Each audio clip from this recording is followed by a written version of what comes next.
In today's screencast, we're going to be going through the online resource known as Padlet. And what we're going to be doing is showing you some of the functionality with Padlet. And what it is an online interactive board builder. So it allows you to push out content to your students, or even better, it allows your students to create content based on the things that you're doing within class. So the first thing we need to do is log in. And if you hit log in, it allows you to log in with a Google account. So what I would suggest is if you have a Google account, go that route, because then you won't need another username and password. So I'm going to hit that login with Google. I'm going to select the appropriate account, and it will take me straight into my Padlet account. Now your dashboard will show you all the things that you've created so far. And if you want to create a new Padlet, all you have to do is go up here to the top and click on New Padlet. You'll notice that it's just a blank backboard whenever you start. So it actually starts walking you through how you need to go and add content. So it says double click or drag and drop. So let's say I want to double click to add my piece of content. So I can give it a title, but it also gives me options down here where I can include a lot of content. So for this, let's say I'm looking at doing kitchen interior design.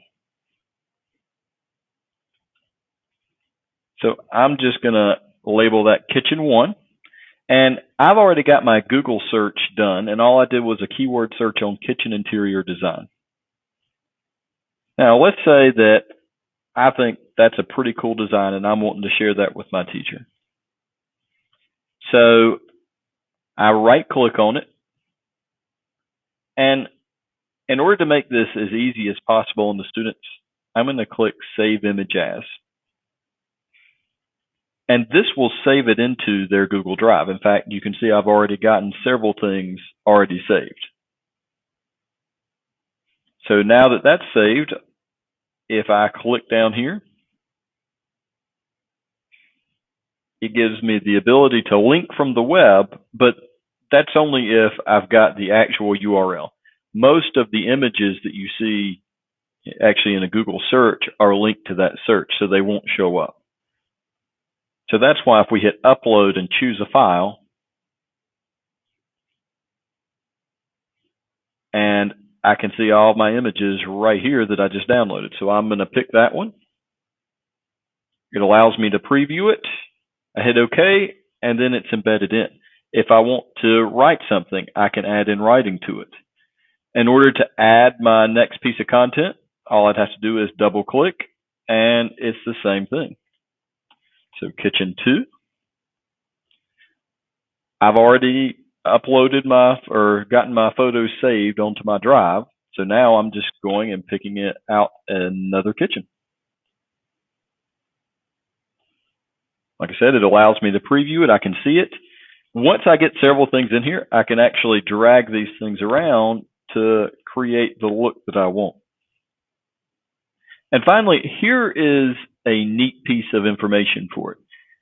A lot of other services allow you to put pictures together on the board, but this makes it pretty simple to go to YouTube and embed a video. So I've actually already gotten this one pulled up, which is a collection of pictures that scrolls through some modern kitchen designs. So I am going to just copy the URL.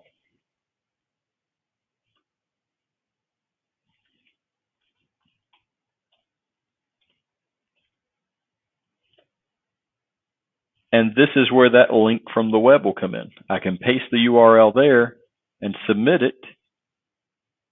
And there's my video. So now I have a video embedded in as well. Other features that you can put in here, you can put in links to web pages, you can put in text features. It's actually a pretty great way to organize content and a fairly simple way to do a class project like this. So now the next step is, well, how do I share it? How do I let my teacher have it?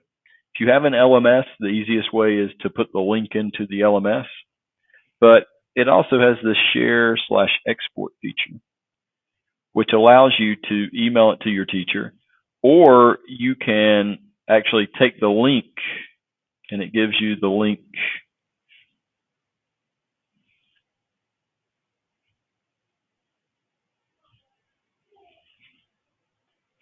right there to share out with anybody else. So that means if you're trying to paste in the link, then that would be where you go. So when you're viewing this, let's say I want to click on a picture to view it. It will pull up that picture, any text I have associated with it, but then it allows me to go on to the next picture and then the next picture. And with the video, it allows me to play the video straight from here. So I think overall Padlet is a very neat tool to build boards for your students. And not only can you create content to push out to your students, but your students can actually be the creators of the content to submit to you.